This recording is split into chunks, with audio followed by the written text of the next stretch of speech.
నిన్ను చంపి తీరుతాను. హరినామస్మరణ మానమంటే నన్నే ధిక్కరిస్తావా? తండ్రి, నన్ను చంపినా సరే నేను హరినామస్మరణ మానను. నీవు కూడా ఆ హరిని పూజించు, నిన్ను అనుగ్రహిస్తాడు.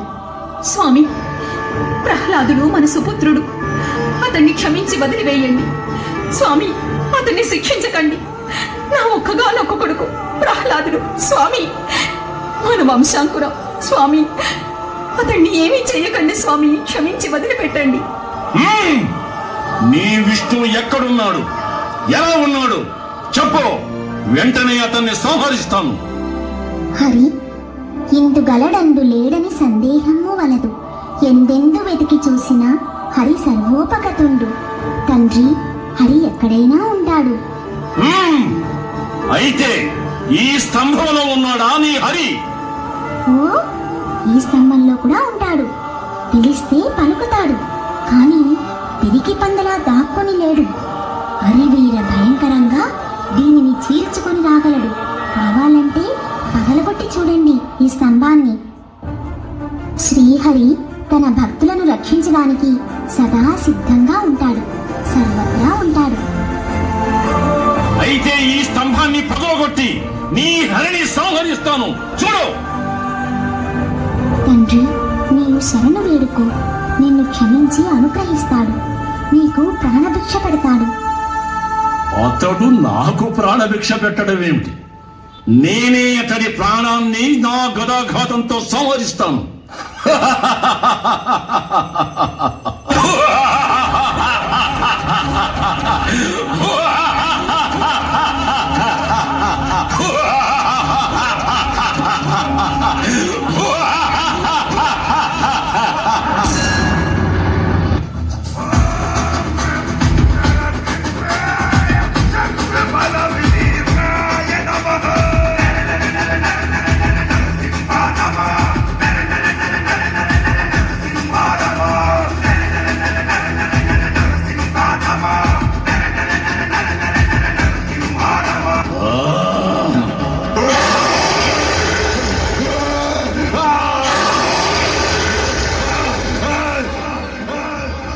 శాంతించు స్వామి, శాంతించు. నా తండ్రి గారికి మోక్షాన్ని ప్రసాదించు. ఓం నమో నారాయణాయ, ఓం నమో నారసింహాయ, ఓం నమో నారాయణాయ, ఓం నమో నారసింహాయ. ఈ విధంగా తన భక్తుణ్ణి రక్షించడానికి, దుష్టుడైన హిరణ్యకశిపుణ్ణి శిక్షించడానికి నరసింహ రూపంలో అవతరించాడు విష్ణువు.